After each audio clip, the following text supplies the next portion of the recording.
Welcome to the Fine Print, ladies and gentlemen. My name is Caleb Teskey, and today we got a beautiful artist spotlight. I am joined by Will C, coming from Green Door Studios in South Burlington, man. Will. Good morning, sir. Yeah, dude, we're doing an early one today, man. Ready for it? Hell yeah. Are you? Yeah. Are you ready to do a 5-minute life story for us? I'll try to fit as much as I can in 5 minutes. I've kind of had a wild little life so far, so. Wait, take 10 or take 2. You said maybe 5 was a lot, but I feel like we could do 27. You know. All right, so we'll just start right at the beginning, I guess. Then, I was reared and raised down in southern Vermont. Left my home when I was 16 years old. Traveled the country. Came back, lived life gardening, and then moved to Burlington 20 years ago. Worked at Old Gold for 13 years. How old are you, Will? What's that? How old are you? 44. Okay, I was just doing some math in my head there. I was like, yeah, just checking. Carry on, son. Yeah. So, but anyways, yeah, came up to Burlington, left Burlington again. Lived in Hawaii, lived in California, moved to southern Vermont again, lived in a cabin off the grid, had a gardening business. And then 9 years ago, I woke up and couldn't see out of one eye, followed shortly by not being able to use my hands and feet, realized I had MS, which changed my life. Had to leave my gardening cabin off the grid life and come up to Burlington. And I hated that. Oh, that hurt. Yeah, but it's part of it. It's part of my story, and it was people that live in cabins in the woods usually go there for a reason, and it's to be out of places like Burlington. Yeah, but I realized because of my condition that happened really rapidly. Want it or not, it was physically impossible for me to have the life I had created down there. Just in terms of getting around, accessibility. Yeah. Living down a dirt trail on a mountain is not quite an option. And when my whole livelihood was wildcrafting mushrooms, building gardens, doing stonework, it was all very physical life that I had. So you weren't doing art back then, or were you? I always have done art. Okay, art, since I don't know if this will make it, but since I was, I believe, a year and a half, 2 years old, my parents, and they've joked about it ever since. I was a kid, I have one little brother, and one day I came running down the stairs to my parents and wanted to show them the rainbow that I painted. And they came upstairs, and I had used my little bro's diapers to paint a rainbow on the wall. And from that day on, my parents were like, "You need crayons. You're an artist." So they weren't mad about it. They fed into it. In a way, yeah. Cool. Well, that's nice. I was fortunate on that, for being raised in a very rural place. I was raised on the backside of Stratton Mountain, Vermont. Oh, okay. National forest. But anyways, I was encouraged to be creative from the time I was a kid. And no matter what I've done in my life, I've had some element of art involved.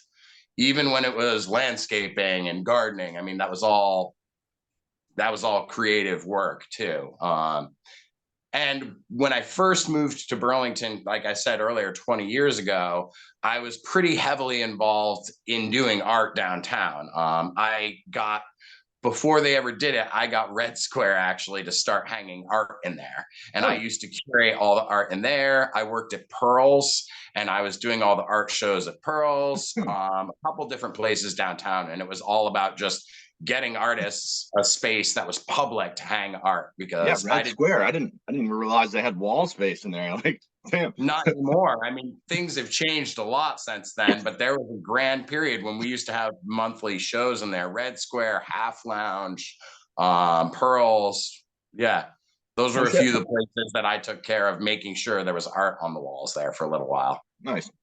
So, but yeah, all along the way, I've done art, but it's only been within the past 5 years that I've decided that is what I do. This is my full-time digs. I do nothing but art every single day, twice a day. That's what I do. I'm an artist full time. So I don't know. I came down there one day and I didn't see you do any art. We were just hanging out and having a good time. yeah, because I had already gotten my arting in. And probably after you left, I arted at some time after you left. You were just waiting for me to go. I see. I don't know. You need to come hang out again and I'll give you a paintbrush and we'll art together. Oh boy. I don't maybe we could pick a different room where there's like some little kids paintings and I don't feel as yeah. You don't want to see my paintings. Fortunately, we have space to throw paint. That's why I'm really grateful to be in the studio I'm at. You know, I'm at Green Door Studio. That's been How did you hook up with them? Because I feel like we got to Burlington. You told us about the backstory. How did you link up with the guys at Green Door? Okay, so Green Door I had known about for a while.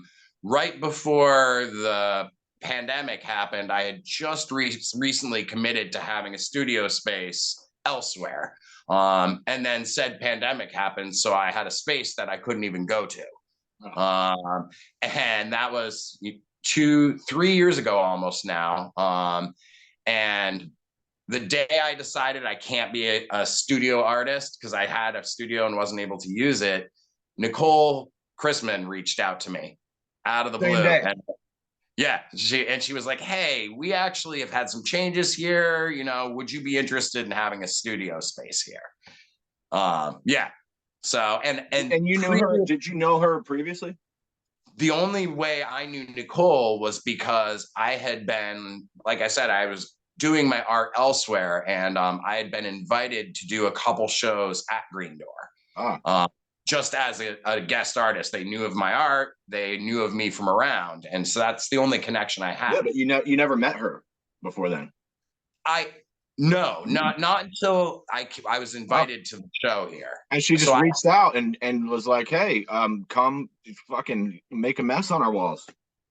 Yeah, pretty much. I was invited in here, and when I started here, I started just in a little corner of the studio space that I'm in. Literally, it was a corner. They cleared it out for me, and I just had a nook in here that I actually shared with Nicole and some Green Door storage. You know, so that's how it started. I think I've seen the nook. Yeah. You know, now a few years later, I'm one of 4 here, and it's amazing. I have the whole room here, and we all share the common areas out there. So, it looks like you've expanded out of your nook. Oh yeah, well, yeah, indeed. My nook is not a nook anymore. Now I have a whole room. So, hell yeah. Do you still have the nook also? No. Well, now the nook. And the nook that I believe you're referring to is Nicole's nook. She's like, that's her little glass castle in there. She's got that. But the room that I'm sitting in right now is where I started. And I only had part of this room and we shared.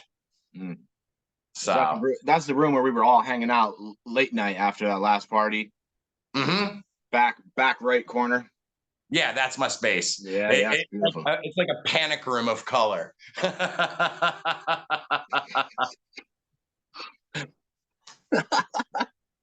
was good. Yeah, I like that. Hell yeah. Fucking A. You made me lose my train of thought, Will. Sorry, bud. Could you tell us you told us about Nicole. Will you tell us about the other 2 members of Green Door Studio, please? Oh man, my homies. We've got Steve Sharon, who has been here the longest of any of us. He is a really awesome human, abstract painter, very productive.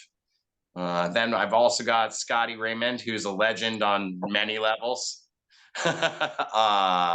He's actually my connection with you, I believe. So I believe. Yeah. So it's great. We all spend a good amount of time here crossing paths. All of us have collaborated together.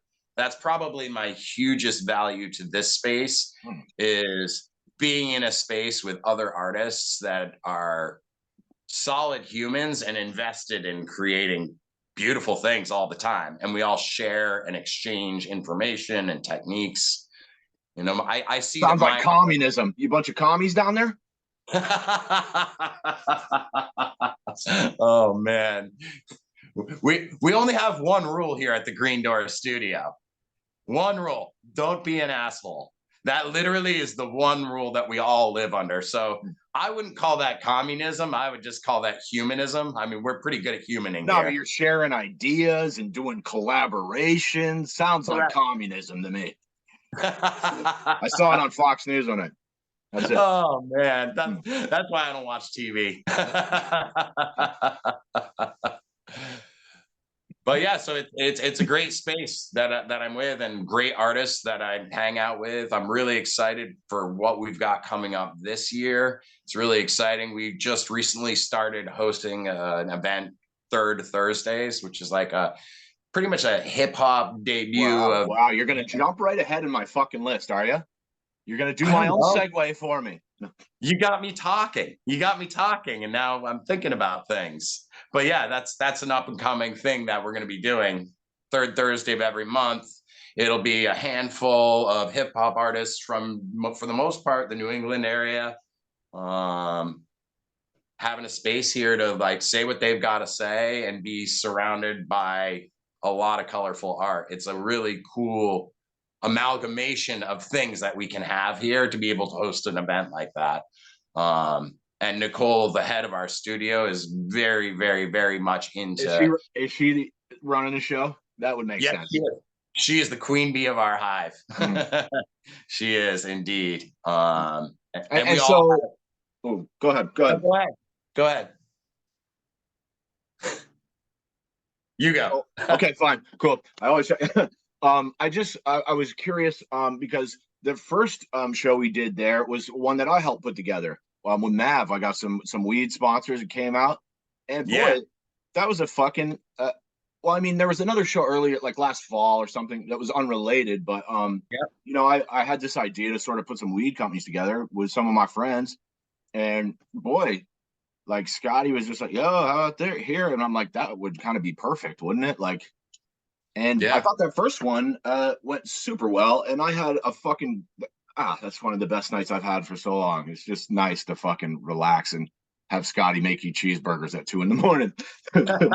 Well, Kyle's playing fucking Naughty by Nature, and you're fucking dancing in a wheelchair. It's like, yeah, indeed. We've had that show was great, and the one we just recently had was also amazing. It was organized, like Mavs put together the lineup, and it was a bunch of younger kids who had some really great things to say. It was like a really solid vibe in here. I'm really excited for this next month already. And also this next month, we're going to be starting to do First Fridays. So the first Friday of every month. Oh, so you're going to double up? Okay, I got you. Yeah, the first Friday of every month, we're going to change all the art around. We're going to start inviting non-native artists, non-native to the studio artists into here to have more people's art in the space. Yeah, some carpetbaggers. Bring them in. Yes. Some whores from out of town. You know, we'll find the feral and wild, and we'll give them a space to show their stuff. That's awesome. You know, that's actually something I've been doing, because when I started this, I was laser focused on Vermont, and I still very much am. But also, it's like, okay, but like, look, we got these, like, boy, like Maine's got some really good weed. Like, yo, these guys got some, you know, and like people got good things to say, and it's like important, I think, to like just kind of check in with what's going on around you and absorb some of that culture as well. It's huge. It's huge. And I just love being able to be in a space that is conducive to creating the type of art I do, and also conducive to like holding a platform for other types of art, like sound artists, word artists, people that have different things. It's a good thing to have. And I'm excited about it. Not just the hip hop side of it. That part has been an incredible part to me. You know, growing up in Southern Vermont, in the woods, that wasn't really my lifestyle at that, you know. You don't strike me as a Southern Vermont in the woods guy, Will. Although, you know, I don't judge books. I'm probably like the most Vermont thing you're ever gonna meet. I am so deeply multi-generational backwoods Vermont. Yeah, I would never guess that ever. 100%. But like I said, I left school and left Vermont when I was 16 years old. And the first place I went was all the way to the other side of the country. I was like, California, here we go. So I think just doing that at such a young age and traveling a lot since then, I don't necessarily seem Vermont, but you put me on the dirt road and give me a fishing pole and look the fuck out, dude. Can I ask you? You said you left home at 16. That seems like an early exit. Yeah, it was an early exit. I was like really discontent with school and just I was in a place where I thought I could do it on my own, and my parents were not happy about it. But I remember my mom was like, I'm not going to physically stop you from doing anything that you want to do. You know, go for it, and just know we're going to be here when and if you come back. Aww. So I nice. went for it. I ended up, making it all the way across country. How'd you get out there? 1980 Dodge Aspen, and 6 of my friends that I picked up from the bench downtown. Yeah. And we made it all the way out there, and poetically enough, where the 1980 Dodge Aspen left us, it broke down on the corner intersection in the road of Haight and Ashbury Street. Oh.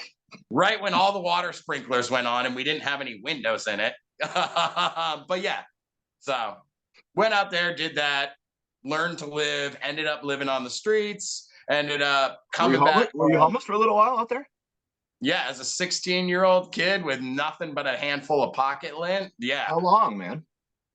Not very long. I was out there for only like a year, maybe. And then I found my way back home. I mean, a year is a long time to be homeless. I feel like, especially if you're 16 in a like 3,000 miles away from home. Like, where were you sleeping? Friend's car, beach. Right. In Cali, they got that. That is sometimes. Wow. Yeah. I mean, yeah. So what you do for right when they first ever implemented the homeless sleeping ban. Right. Wow. So yeah, it was you showed up just in time. Sneaky living, but yeah. How'd you eat? What'd you do for food and money? I timed my young homeless adventure really well in a way, because that's also when Food Not Bombs had started. So I was in Santa Cruz, California for a little while, and we were eating better food than the college students there. So it kind of felt glorious, and at 16, I felt invincible. So. And then when did you go to Hawaii? I'm going to double back there because you skipped ahead to the shows and stuff, but I wanted to ask you about living in Hawaii. Let's see. Hawaii. I went to Hawaii. Gosh, that was 13 years ago, I believe. I'm not so good with dates and times. How long after Cali? It was a good amount of years. It was like probably 8-10 years after Cali. Cool. Yeah, and I'm terrible at time too, so I'm not gonna hold your feet to the fire on that one. Ballpark's fine, yeah. Yeah, and Cali was like a thing. I had worked at, like I said earlier, I had worked at Old Gold for 12 years at that point, and decided I'm done with Burlington, everything. This was my first Burlington time.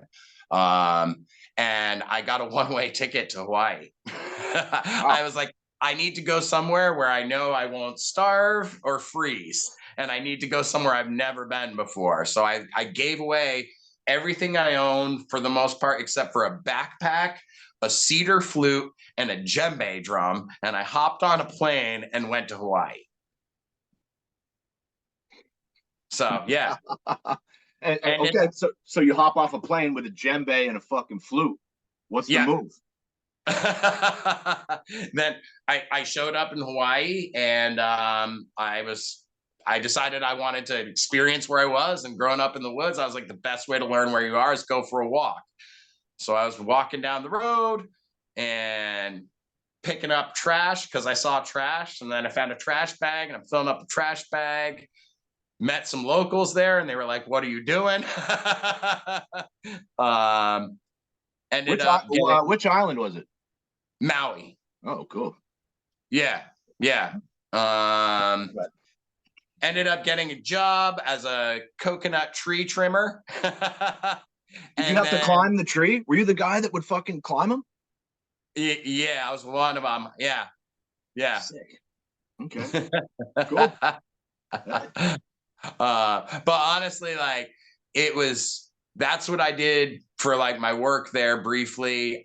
My brother ended up out there, and then I ended up meeting other friends that were artist friends out there. So I was spending any of my free time doing like weird beach art, free art, street art sort of stuff. What Not beach so art? much for Like sand drawings or something?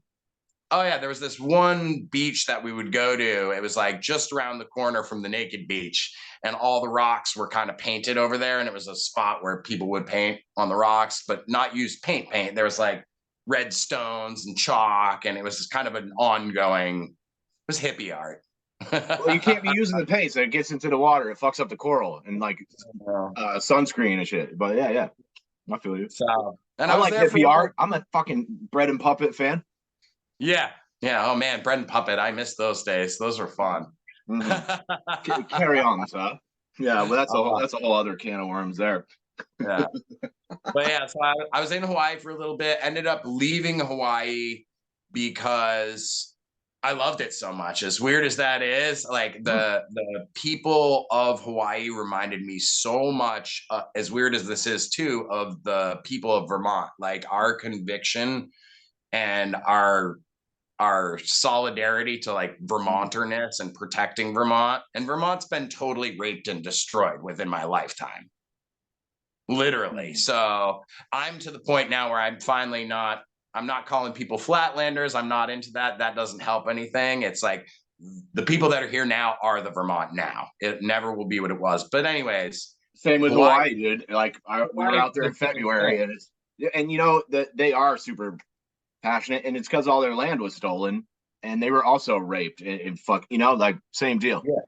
Yeah. So out of respect to that, I decided I was like, you know what? I need to actually live these words. I need to go back to where I'm from. You left Uh, Hawaii out of respect.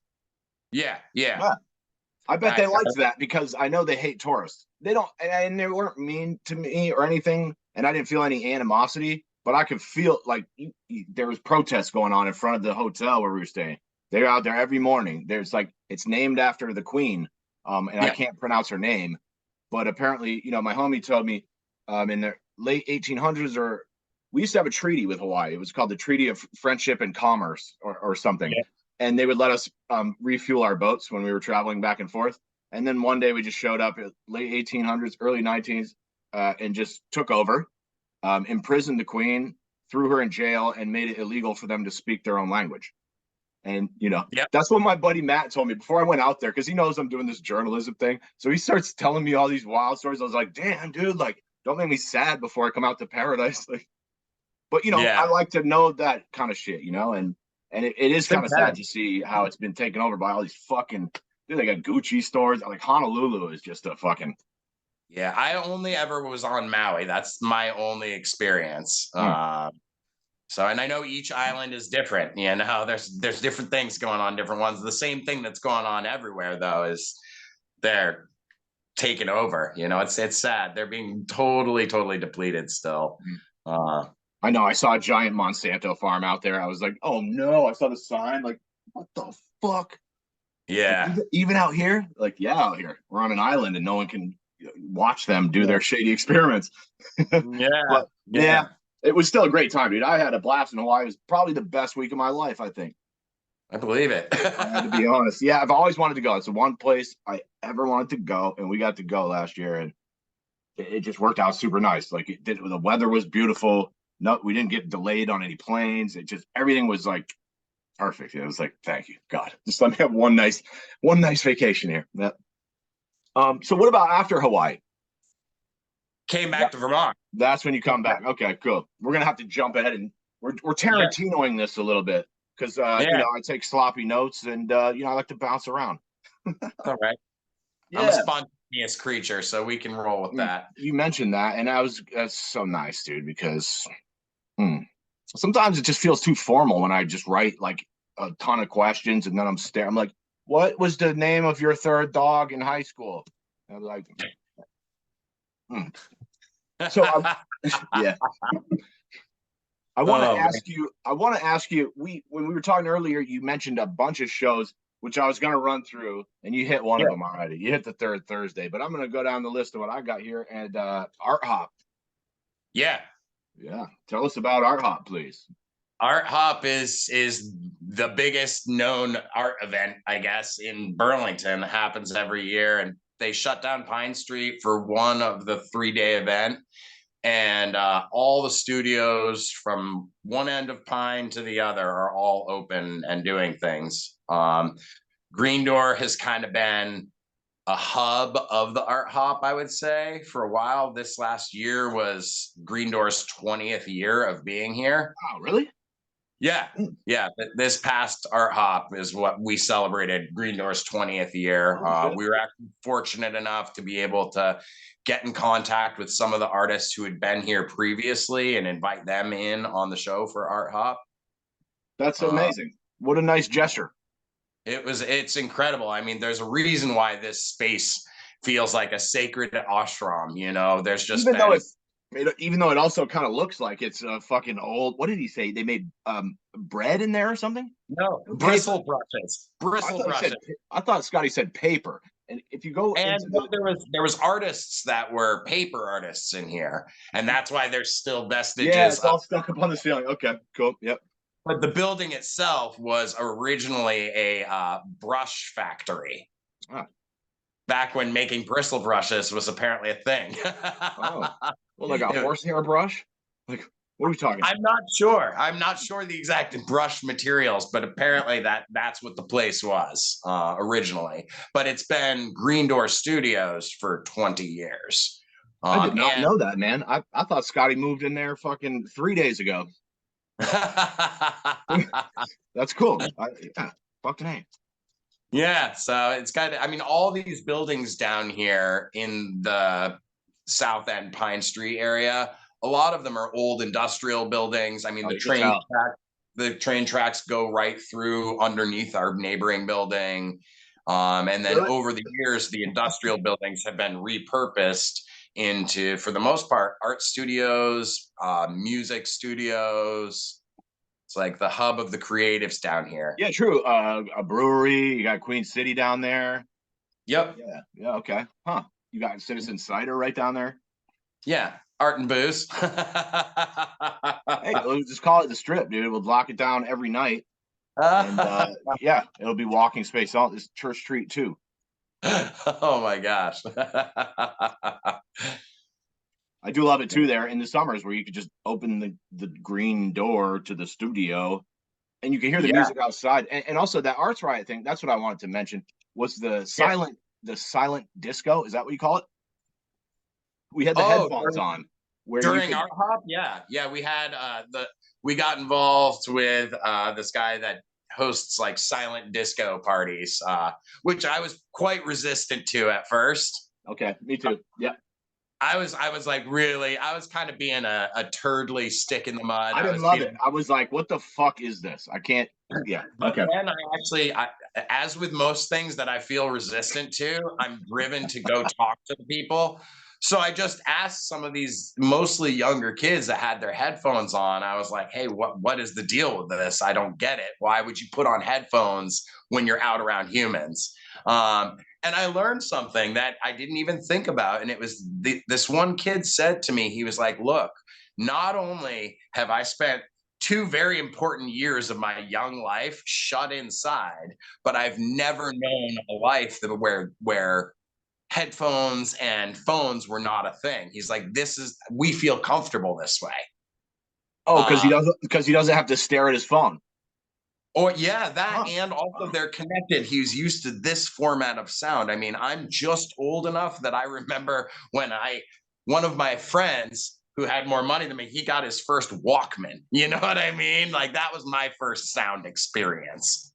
You know, and and these younger kids haven't known a world that hasn't been vastly more this and this than I did. So it was kind of cool to hear that. And then I paid attention to it and realized I was like, okay, this is a really interesting way to have a party. There's like space for us to talk, like you and I are talking right now. You could also just put one ear back and you still got the other ear. And I was sorry to cut you off there, but I also hated that when I first walked up and I was like, I'm not fucking doing it. And then I think it was Eddie from Anuski Organics. He was like, I gotta leave.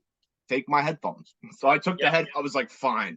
I'm not going to use them. Like, and I put them on and I was like, oh, that's Kyle. Hey, cool. Yeah. I could stand outside and get high and still hear Kyle. Hey, and here's this kid in Arts Riot who was playing some super heavy, like electronic music and kind of spooked me out a little.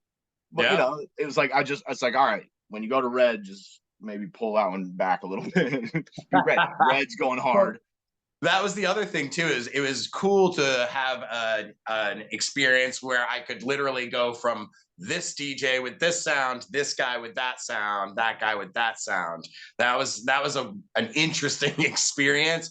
And then once I realized that I could see the color of the lights on other people's headphones, that was the moment when I had my aha moment. Okay. You can literally look around the room and see someone grooving and be like, yo, I want to be in their zone. And just your color matches their color. And then there is a different way of connecting with like a group of people. It was cool. Yeah, except I kind of hated the other colors that I was on Kyle all night, pretty much. I tried the other ones too, just because I was getting into it. And you know, that is sort of super cool. And I also thought it was cool that you could listen to music from 3 DJs and you could stand in one spot where you couldn't see any of them. That was kind of cool. But then there was also like a DJ playing right there where nobody had the color of his music on. It's just like, everyone close to you hates what you're doing or whatever, you know, like, so dude, it's a very interesting dynamic. You know, although, you know, most DJs can tell if people are feeling their music anyway. They just won't be paying attention. It's like, the grain is just like, hey, I'm not paying attention. Now you don't have to look for my body signals. It was also kind of a cool thing when I was there again poking fun at someone. I was like, why are you listening to Kyle? Because he's spinning right here with a speaker. I think that was me, by the way. Yeah. And maybe it was you then that called it out. You were like, no, but the sound is so much better with the headphones on. You can like hear so much more of it. Yeah, thank you for that. I was like, yo, this is wild. Yeah, it got weird, man. I really wanted to hate it. And then I didn't. Yeah. I'm with you on that. That would be my takeaway on the silent disco. It sounded like we felt almost exactly the same about that. And you know, hey. Yeah. You know, I'll try anything once, man, and twice to make sure I didn't fuck it up the first time. Indeed. Yeah. Don't do heroin. I can't figure out what we're gonna do for this next year's art hop, but because we got to level up. That's what Green Door always does. Is it the same time every year? Yeah. Yeah, the second week of September every year, I believe. Okay, cool. I'm gonna put that shit on my calendar right now.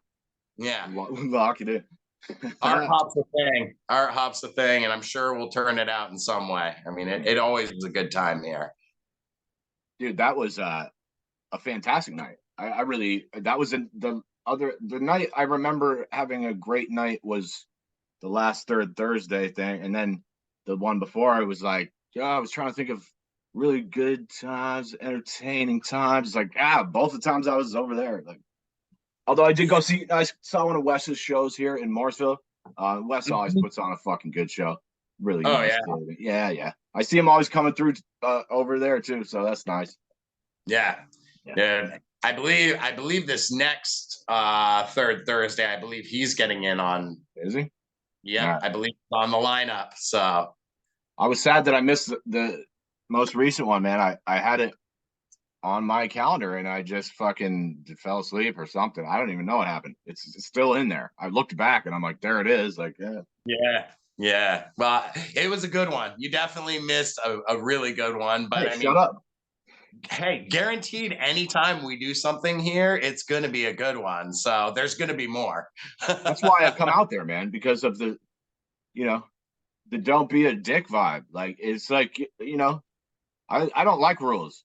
I'm a No, no rule kind of guy. And if there's one rule, like that's a great rule. And it seems to work out really well. And this is one thing I've noticed about coming over there is that, dude, like no matter who shows up, even like I don't know, there's always just a nice mix of people, people I know, people I don't know, and like Scotty introducing me to some medical weed patient, and we end up talking for an hour about the dispensaries, and it's just always yeah. like I never feel like someone's gonna get hammered and punch me or fucking start nothing like that. It's like I feel like if I hang out here long enough, Scotty will make me a cheeseburger and give me a hug.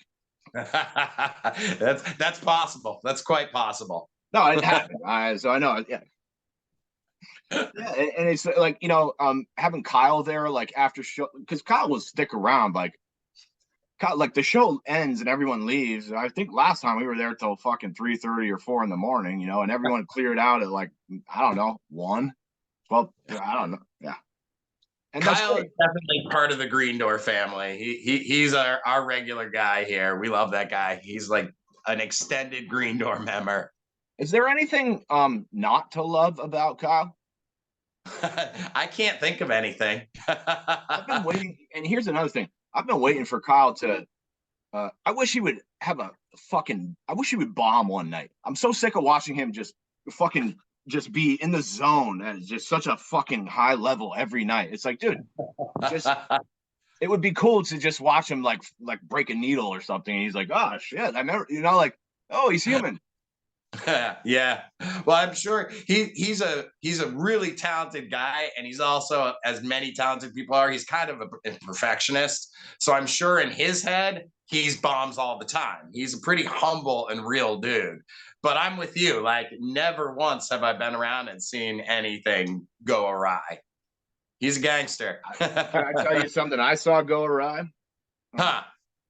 So we went to see a Wu-Tang show at Zen Barn on New Year's Eve, and Kyle came through, and these guys had brought some DJ out from California, who apparently didn't even bring his laptop with him, and Kyle said he works at big clubs out in Cali where they got all the gear for you, so you just show up and you pop in, and so it seemed like maybe the people who hired him weren't super well briefed on like, hey, bring this and bring that, but also like, dude, the whole night, like Kyle was back there standing behind him, like putting out fires. They kept having sound issues, and it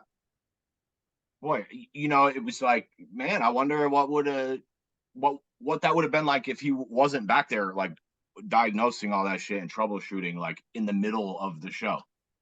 Yeah, I can't imagine what would have happened, but I can only know that like him being there and doing what he does that way is what made it a great show for everybody. Well, and I wish it's like, hey, like you don't got to fly a DJ out here from California. Like for the cost of that plane ticket, you could probably get a Kyle and a half or something. I don't know. Like I don't know what he charges for booking, but like, like that's, and I think the kid was pretty grateful. Like, I could see him turning around a couple times, like, oh, thank you. And hey, that's that kind of professionalism and experience that he brings to the table. Like Kyle doesn't show up to shit unprepared. Like, never. Never. He is definitely a very prepared guy on many levels. Well, hey, and like you said, like he is a perfectionist, I think. And with some types of techniques like this where you're using fine motor skills, like you gotta be one of those guys, or flipping knives around and fucking yeah not my cup of tea. I am not that agile. I mean, honestly, like I'm lucky if I have a week when I can actually even feel my hands. So that reminded me, like I feel like last time I was there you told me like you had an episode maybe where you just like suddenly went numb or something. I don't remember. Yeah, I'm kind of pretty much out of that last episode where, so basically it was a relapse. of my multiple sclerosis, which is why I'm in the chair. Does it, But yeah, does multiple sclerosis go away like cancer? Does it go into remission? So it's not a relapse. It's like a flare up. Ebbs and flows, sort of. Sure, like ever increasing. Some things don't come back, like my walking. I've worked my ass off, and I can kind of stand up and shuffle if I've got an arm or arm canes. Or give me a hug when I'm leaving last time. I can get up and do that shit, but definitely my most efficient way to get around is to be smart about it, and wheels are way more efficient. It just sounds like I remember the first time you told me about that shit, and I just remember thinking like when the psoriatic arthritis kicked in, right, which is not like as bad, but like when it first kicked in, I thought I just hurt my toe or something, and then slowly over 2 weeks, it crept up through every joint in my body to the point where like I couldn't even open my mouth to eat food, and that's when I started getting really scared. I was like, holy shit, like, is this my whole life? Like, I'm just gonna be sipping through a straw and fucking not walking anywhere? Because that's how bad the pain was. It was, and Tasha was laughing at me, and I wasn't mad at her. It was funny. I'm like, dude, I feel like a fucking 90-year-old man right now. Yeah. And until they put me on those pharmaceuticals, whatever they get, Humira, I got to stab myself in the leg with a pen, and that knocked out the joint pain. But who knows what else that's doing? But yeah, man, it was. I could imagine that. Especially you said with that fast onset, dude. I imagine that must be kind of scary. It was definitely intense, and I went through the ringer with it. It's like I said, it's been 9 years, and it's funny because honestly, it sounds kind of cliche, I guess, but I'm grateful for what I've experienced, and I wouldn't be doing what I'm doing had I not had all this. Like literally, life sat me the fuck down. And I had to think about things, and right down to the point where every morning I wake up and I'm like, can I feel my hands? Can I wiggle my toes? Like, and that's how I decide how I'm going to create every day. That's why your morning routine. Like, can we feel our extremities? Yeah. Get up, move. Can I see? Can I, I wore you having vision problems? Yeah, that's kind of an always. I wouldn't call it a problem now, though. I have like magic vision. Like one eye sees warm colors, one eye sees cool colors, one eye is kind of wavy gravy, the other one's not so good at focusing. And it's different day to day. My vision changes. And that's why my art is very varied, because some days I can hold a brush and some days I see colors right. And other days I can't hold the brush and colors look weird, So that's why, my only goal is to create something every single day. I can. So I do. And I got to tell you, man, like the first time we ever met, I asked you about this, and I was like, I don't know if I asked personal questions, but I was like, he seems cool. Like, I'm going to ask him. And then you gave me this answer, like, which was like a humble, like appreciative perspective, which is for all rights, you could just fucking put a gun in your mouth, or you sitting there fucking feeling bad for yourself. And that just dude, you were dancing to fucking OPP. That shit fucking warmed my goddamn heart, dude. Like, the world is that's why I fell in love with hip hop was for that type of shit. You meet amazing people, and the love is just everywhere. Oh yeah. It's amazing. It's like a teaching ground from human to human. Like I feel like I've gotten to learn a lot of things, and I've been surrounded by people that I feel very comfortable sharing stuff with. I'm pretty comfortable sharing all sorts of shit with strangers, though. Yeah, but you're extra comfortable with me because I'm just easy to talk to. Well, yeah. You've got a lot to say too, and you're kind of stimulating that way. So I get into that. Hey, you're easy, buddy. No, but that's the same way. I like for real. Like when I come over there, it's like I don't want to leave. I like last time I was like, Scotty, I'm gonna leave when you kick me out, and until then, I'm gonna stay here and enjoy your fucking company because I don't get it that often, and I want it more. Yeah, dude, it's amazing to walk into a studio, like you said earlier. You come in, you've got, if the music's too loud over here, you can go relax over here and just check out the art gallery, or you can go outside and fucking smoke a bowl or not smoke a bowl or whatever you're into. It's like, yeah. And it's such a it's not like a huge space, but it's got enough room to do all of those things and pull in a decent sized crowd that's not too big and manageable. And it really seems like a I don't know, a dream location aside from being kind of old and having that old paper splattered on the ceiling. That actually, that's part of the dream, dude. Those literally, those are little legacy bits that I live take on the it back. ceiling. Yeah, my apologies. Yeah. Yeah, and I'm sure, like at this point now, the amount of paint I've spilled here, there's legacy bits from me now that will outlive my time at the Green Door. Do the floor before you leave.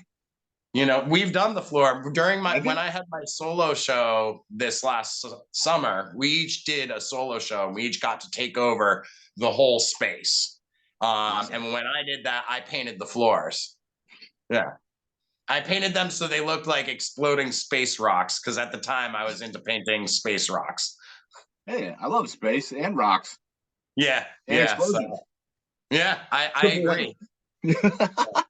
So yeah, the floor has been painted several times since Yeah. I've been here, and like I said, I'm just about 3 years here now, so I've Nice. seen the floor many different colors, the floors, the walls. And did you do the mirror?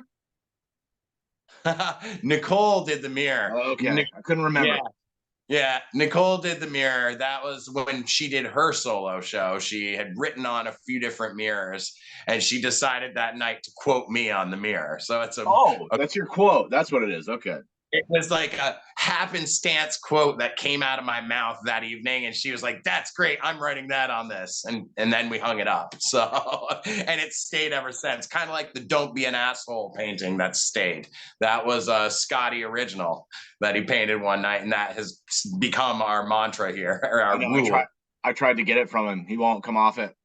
I didn't blame him. I didn't even try to work him for it. It was just like, no, you're right. That goes there. Yeah. Yeah. What does the mirror say? Set the bar low, stay high. Yeah. That was dope, dude. I got such a nice picture of Kyle just spitting there with the mirror and the fucking ridiculous, like, it almost looks like a red light district back there a little bit, but like a psychedelic red light district or something. Oh yeah, with all the crazy colored lighting and the glittery stuff from the ceiling and Nicole's mannequin collection. The mannequins, dude. Dude, it's a vibe. I mean, we've still got all the mannequins that outside of our studio, there's that sky bridge that connects us to the other building. And still, it's just mannequins' body parts hanging from there that It's like just creepy. live there now. Like at least once every time I come over there, it'll be super late at night and I'll be outside smoking and I'll catch some movement out the side of my eye. I think someone's sneaking up on me. It's just like a mannequin blowing in the fucking Yeah, legs. yeah. We've got parts all over the Are you place are here. you wearing a tall truck t-shirt? I am actually, yeah. Fucking hey, bud. Okay, cool. Sorry, it was hanging down a little low. Yeah, word up to Devin. All right. Yeah, those mannequins creep me out, and the big like dummy, like the jujitsu dummy, in the fucking case inside, whatever they Randy? call it. Yeah, thank you. Yeah. Randy's our fire rescue dummy. Randy was actually, he was my first roommate in here. Like Nicole had the space and it was just storage, and Randy lived in here. Yeah, And was Randy, he a good roommate? Was he loud or? he's pretty good. He gets a lot of attention though. Like that's kind of why I think we've put Randy in the case and kept him there. People were always hitting on him. When Randy's out of the case, everyone wants a piece of Randy. I'm 100% sure Kyle has wrestled Randy. Oh shit! Who won? I'm gonna say Kyle won. I hope so. And yeah, Randy just always gets the attention when he's out and about. People always want to sit on his lap, hang out with him. Yeah, it's a thing. So now I'll pull him out next time I come through and carry him around with me. he's heavy. He weighs more than me, I think. Oh shit! Well, I'm not doing Yeah. that. Yeah, like that's the whole thing. Fire arrest. So he's fully floppy, like a dead person, and like human weight. He's hefty. Oh, so he's full of fucking concrete or something. It's not fucking. And I witnessed Kyle helicopter him over his head. So I'm gonna say Kyle won. Damn it! Is he a beast like that? Okay, I'll make sure not to fight him next time. I mean, you know he's a beast, right? I mean, I was we thinking already about talked something. about Yeah, no, I it. was thinking maybe we could put together some fun games where at a show maybe we hold one of Kyle's hands behind his back, or make him hop on one leg, or like something to make it challenging, like, you know, chop Yeah. off a finger, or like put it back later, but Oh man. he needs a Oh, challenge. blindfold DJ night. Now you're talking. Okay, that might be less offensive than cutting his finger off. Um, I, I agree with that. I feel like his fingers are probably pretty important to him. yeah, they're probably attached pretty good. Yeah, Yeah, yeah. we'll And shave his head. my ears like what his fingers do, so I want him to keep all his fingers. Do you need a pinky? Maybe we could. We'll take a little toe. Take his shoes Oh off. man. Make him play barefoot. Oh man. Okay, let's do the next one. I got. Tell me about the What do we got? Heart show. Heart show? Heart show. Oh yeah. Heart show is an annual event that is back after it's been, I think, 2020 was the last one that happened. And it's an event put on by an awesome human that organizes wall space, makes wooden hearts, and distributes them to artists. This year, there's 170 artists in on it. And then all of us get to do whatever we want to the hearts. They all get displayed, and it's an auction. And the auction that goes to all the profits go to local charity, mindful local charity. So, like this year, let's see, I'm looking at it right now.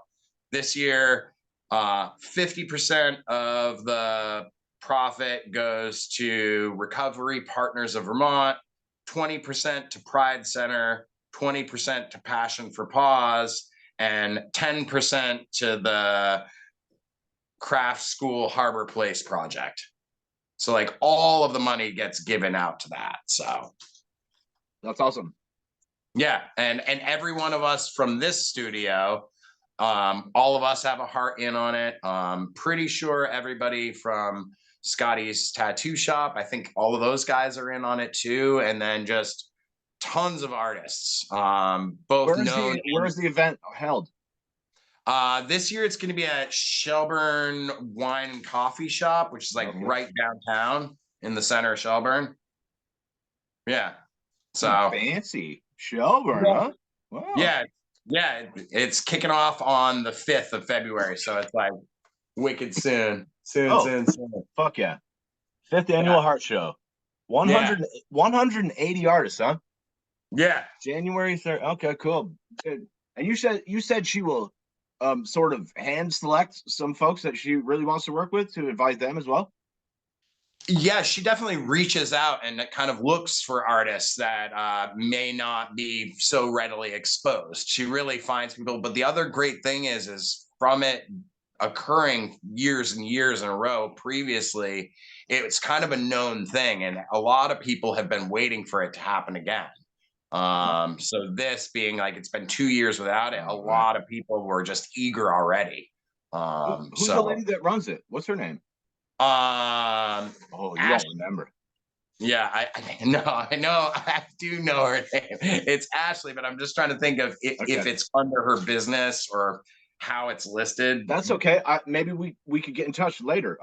That sounds super cool, and hell yeah. If you guys are out there, maybe I'll come through. Yeah, you should come through. It's gonna be, and like I said, the show stays up for the whole month of February, so that's awesome. It's definitely going to be a really cool thing. My heart is wicked weird. I would have never guessed that. Yeah, it's strange. I mean, everyone here, I've been lucky that I got to see everybody's heart here, and everyone represented. Seeing Scotty do his intricate aerosol work this big was insane. Like, it literally is several of his awesome techniques shrunken down to a 10-inch heart. Nicole's heart is magical and strange and took insane amounts of detailed work. Steve's heart is like the happiest, most adorable little heart ever. I mean, yeah. And mine is like some sort of psychedelic organ at this point. Who's gonna win? It's not a win thing. We all win. Okay, so what if they don't sell the pieces? Do they keep them there and sell them later, or do you take them back and sell them to someone else? I believe if your heart doesn't sell, it goes back to the artist. Cool. That's nice. But historically, the hearts sell. People get really in onto the auction, and like I said, it's a live auction that you can look at online, so it gets traction online, but then also it's live and existent in an open business. So you can bid on the art and not even go to the event. Yeah. Oh, that's yeah. Hmm. Yeah, and they have like a really, like, Ashley has done a really good job organizing like a good online presence. Like if you go to Heart Show Vermont on Facebook or Instagram, you literally can look at like all the hearts that have been and are all the hearts that are going to be, that'll be released in February. So it's a cool thing to look for. Heart Show VT. Yeah. Cool. That's hell yeah. I was wondering about that because I saw a couple pictures of hearts and I was like, what the fuck's going on here? I was waiting for the butt cheek one with the panties or something, like that Betty Boop ass. Oh man, I'm sure there will definitely be some incredible things. I mean, just the variety of artists that I personally know that are in on it is just astounding. I mean, metal workers, glass blowers, wool felters, painters, leather workers. There's all different kinds of artists. I saw one that is like stained glass that they had like rebuilt the only criteria is it needs to be a heart, and you get a template. So some artists paint on the template, some do stuff like I did where I sculpted off the template. And so you can build off it and then get rid of the template. Oh, okay. That's cool. Yeah. So there's really cool things, and it's good because I feel like since the time I ever did it, I met artists there that I never would have met otherwise. And to this day, I'm friends with these people, and they're people in my community. Isn't that what it's all about? Yeah. I mean, those connections are everything, and it's great. I mean, just like in this space, I get connected and exposed to a wide array of traffic here. I'm gonna expose you to some killer weed next time I come through. I also love that. I am definitely team green all the way. Let me ask you this: do you feel like the weed helps any of your medical symptoms? Yeah, I mean, I'm a huge fan of the herb. I would say physically, it definitely has helped me along the way. I'm lucky that I'm not in a situation where I have a ton of pain. But I have like neurological things that go on, and I find that especially edible, high quality marijuana products definitely helps me with my spasticity, with my neurological things. That's for me the thing. I went the whole medication route, and then now I'm totally medication free. So what kind of medications did they have you on? Oh gosh, that was the all of them face. Yeah, it was intense. I mean, because my shit was so hardcore, and I tried natural first, that didn't work. I basically just gave the doctor carte blanche. I was like, give me the works, doctor. So I was on insane amounts of spinal muscle relaxer type medication. Flexerol or something? No, baclofen, and it works. Yeah. Mm-hmm. So I was on like more than double the allowed dosage of it daily, and thought it was helping me, and my shit just kept getting worse. I also tried injections where I had to inject myself every day with a thing similar to like the Humira thing. Well, that's like every 2 weeks, dude. Every day, huh? I had an every day with that. I tried the other medication that was like an oral version of it. My body totally rejected it. My body just didn't like any of those things. So I went back to totally natural. So it's like I control my health through like my diet, herbal stuff, yeah, and this shining attitude. It is amazing, man. I got to tell you, and I wrote kind of a cheesy I got kind of cheesy on you there. I wrote a nice long post about you, but like I meant every word of that, man. And like, it's remarkable, I think, sometimes I think like sort of how I would feel if, in a similar situation. And then I remembered how I felt when I first got to arthritis, and I was just like, this is over. It's over. And like, I could see myself like sliding, like, if I put myself in your shoes, like I could see myself not being able to maintain that type of positivity. I'm the guy that kind of gets fucking in here and then it just spirals. Trust me, I went through that. I've been at this for a little while. I went all the way down, felt it all the way. And that's why I'm where I am. I'm happier now from having to crawl my way to being in this place than I ever was, previous to anything going wrong with me. Wow. Yeah. And my art has followed suit with that. Yeah, I'm grateful. That's why I fucking love you, man. You're such a fucking wonderful human. I'm not quite done yet, but goddamn, well, like, I hope we can be friends until I can't walk too. Well, great. I'm probably not too far behind you here, man. If you can kick around for another 20. If you end up with a set of butt wheels, I'll show you the ropes. Don't worry. Slash, I've got an extra one if you want to come and wheel around with me. I would. I'm coming over right now. That's awesome. Yeah. No, boy, I am going to come through for that next Thursday, though. I got a couple more here. I actually got to scoot out. I got 20 minutes here, Will. So let me get through these last ones and make sure we crank through that. I wanted to ask you, did I do Above the Radar? Did we do that? Mentioned it. I think I mentioned it on the phone earlier, so that I would remind myself to bring it up now. Yeah. You said this was your first year. You said you participated this year, and this last year I was invited to be someone painting on it, and they gave me a low spot to start out with, which was kind of awesome. They don't put you up on the ladder? Oh, I got up on the ladders because it's me. Oh yeah, by the end of the event, I was up on the ladder with like Scotty and Brian, and yeah, it was great. Brian, another great man. Yeah, really talented human.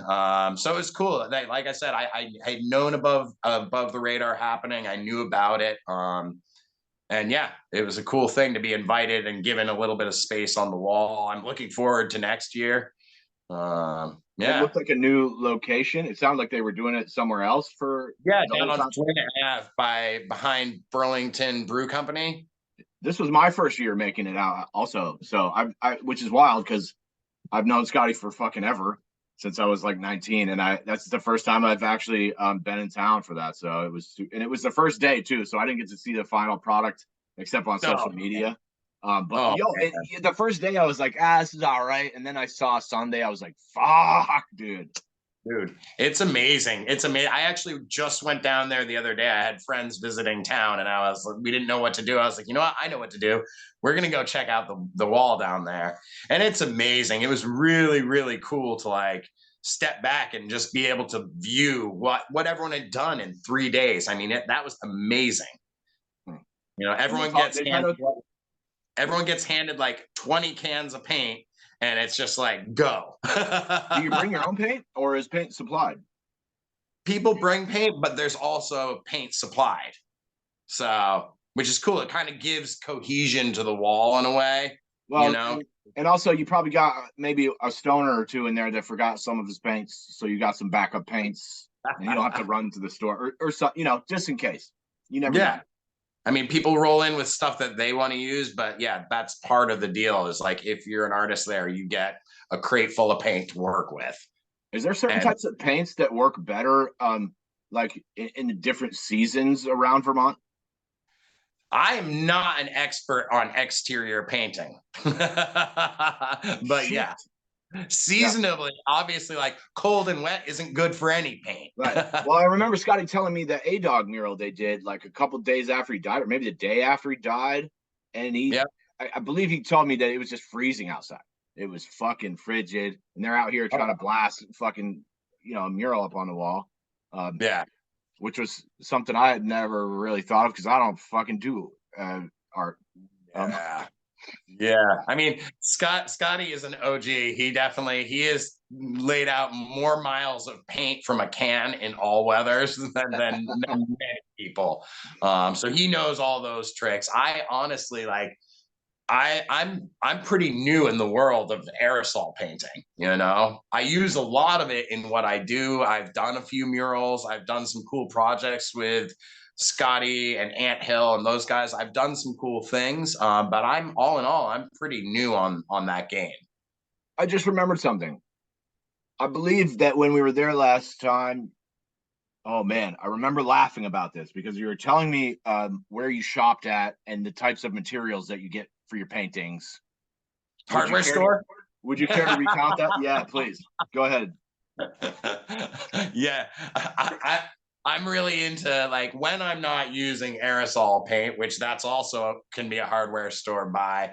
I do a lot of textured stuff, and I like making my own things. So I literally will like get inspired by weird joint compounds, plasters, sands, things like that.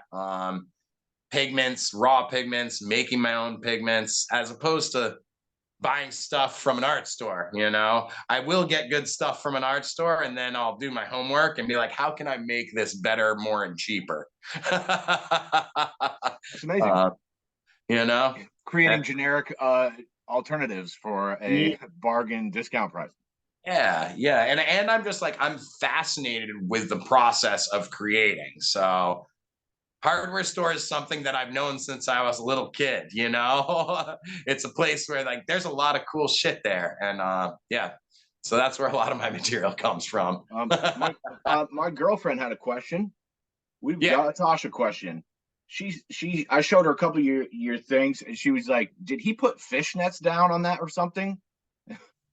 Oh yeah, some of my stuff I do. I actually like. Is that I a love fishnet? Okay. some of it. Yeah, some of the stuff is fishnet. I also like faking it so it looks like it's that. I love that. I love the geometric curves and things like that. So, How do you fake and I it? like Can you what's tell us that? how do you fake fishnet? Is that something you care to share? Or is that a magician's secret? I've done it for so long at this point that I'll like some of the stuff I do. I literally will lay down fabric that I've pulled the fibers apart from, fishnets, anything like that. And then I'll enhance that with a brush, you know, to kind of blur the line to what is actually a stencil and what is actually painted. I'm really into things that like you would have to kind of think how was that done, and I like doing that. So you know, I like the look of stencils. I use stencils, but I paint things so it looks like a stencil without using a stencil. You know? Hell yeah. Squirrely art shit. Well, stencils take forever if you're making your own. You know. Yeah, they do. But the cool thing is they take forever once. And then it's something you can use again and again and again. Let me ask you this: would you help me make a stencil of the asterisk in my logo? Yeah. I want to do some street art. Nice. We'll use the heavy gauge like vinyl plastic. I think I even have a sheet for you. That way you can use it multiple times over. Now we're talking. That's good shit. Okay, buddy. Amazing. I really it's time to get that logo out there. We gotta start cranking it out. Brand, I gotta do some slaps. And honestly, I like disrupting shit a little bit. And I've been watching too many documentaries about graffiti guys, and I like that shit.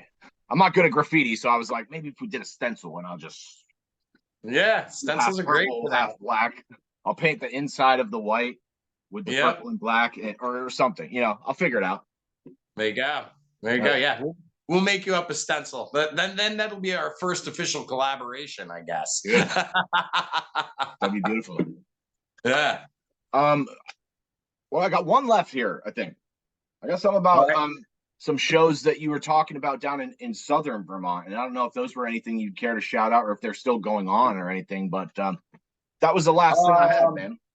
it's been, so like I said, I'm from Southern Vermont, and like the big one that I definitely do every year, it's like a art craft fair that happens, and it pretty much takes over this whole little town of Chester, Vermont.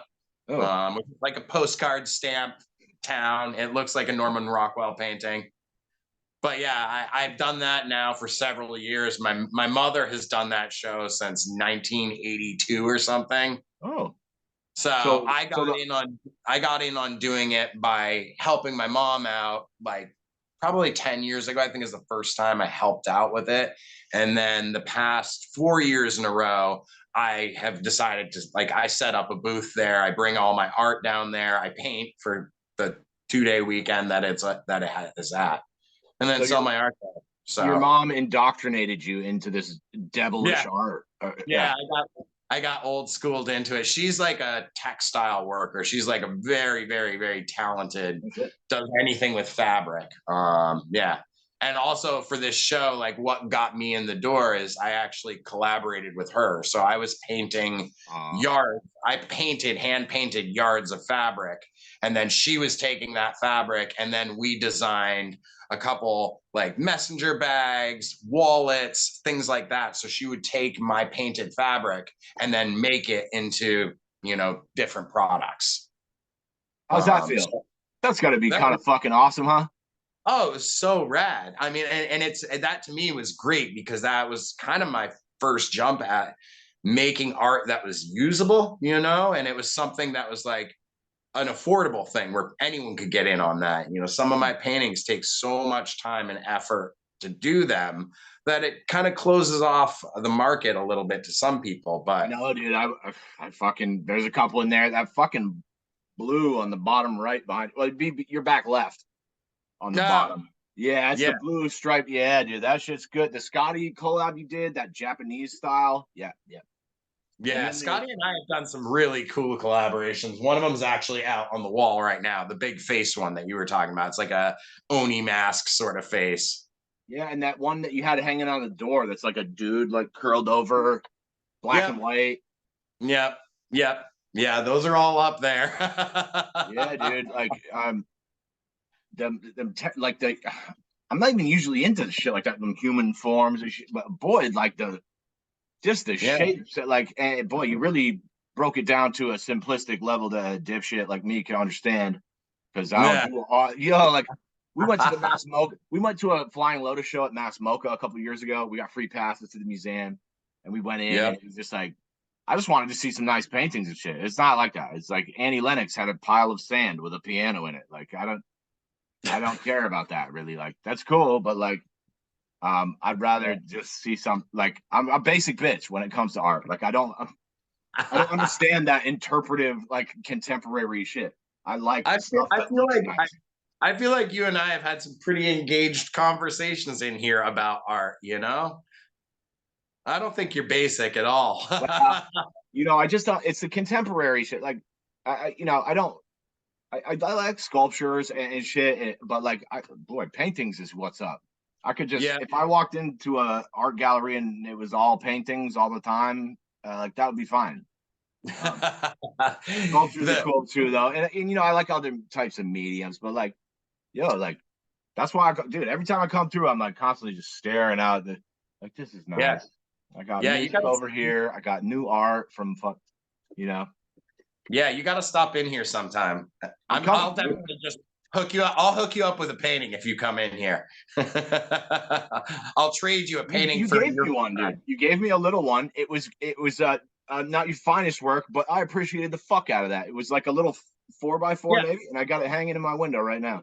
yeah, a little oddball one. I remember that. And I took that motherfucker and I brought it home. And Tasha was like, "What is that?" And I was like, "I got some art from Will." She's like, "Ah," and I was like, "Yeah, whatever. I don't give a fuck." Yeah, that's great, dude. I'll fucking take it, dude. I don't care. You made that shit, and I fucking love you. So hell yeah. Imagine if you got like if you were friends with like Van Gogh and he just like He was like, this one didn't come out as well as I want. And you're like, all right, cool. Do you want it? Like, yes, I'll fucking like, yeah. Like, yeah. One can only hope that I get to the point where I have like the fame of Van Gogh before. Oh, I didn't mean to over. I didn't mean to over. That was just the first artist name I thought of, and fuck. Maybe like a Scotty Raymond or something, or like a. You know, I'm grateful that like doing art gives me enough that I can feed myself and have this space. You know, that's great. I already feel like a success on that level. You know, so that's I'm just gonna. That's where I'm at. If I'm eating and I'm not freezing to death, like you said about Hawaii, yep, then we're doing all right. Those are like major life goals. I mean, and if you're already accomplishing them, then the rest is a cakewalk. I also, I've told this, I've told people forever that I don't want to starve to death. That's just not how I want to die. But the other thing is, like, I just don't want to get stabbed. But I feel you. It's like, yeah, as long as I don't freeze or starve or get stabbed, like, I'm fine with anything else. Like, yeah, I'm cool with that. I'm waiting for the asteroid to hit the planet and just take us all out together. Dude, that's what I'm shooting for. I hope NASA can spot it first, and we could just set off a party at the studio, and we'll come through and we'll have a meteor party, and we'll get fucking tanked, dude, and we'll just watch it come down. Yeah, I almost don't want to know. I like the surprise. That's why I try to like make every day as great as I fucking can, because as far as I know, it could happen like now. We might not even finish this. Hey man, the sun could explode. We'd all be dead in fucking 8 seconds. I don't know however long the light takes. 8 minutes? I don't remember. I forgot everything from college. Yeah. All right. Well, I'm out of shit. Dude, thank you so much, man. This is a pleasure. Yeah. I always love talking to you, man. It's just, and dude, this is the first interview I've done with no notes. I think we gotta fucking. That's yep. We rambled through a bunch of shit today. I could keep going, but I gotta piss like a motherfucker, and I got a meeting at 1:30 here, and I want to go take a shower. But this is a pleasure. Although I always leave the last word for my guests, so if we missed anything, you got any shameless plugs or shout outs that you want to throw out there? Now is the time, dude. We'll see Green Door Studio, South Burlington, Vermont. Thanks so much, man. Yeah, I feel like we shouted out the things that I love and live. It's Green Door. It's Green Door is what I'm shouting out. That's my big shout out. And all my homies here, Steve Sharon, Nicole Chrisman, and Scotty Raymond. I love them. I love you, dude. Thank you. We'll talk soon, brother. I hope so. Take care, my friend. Peace.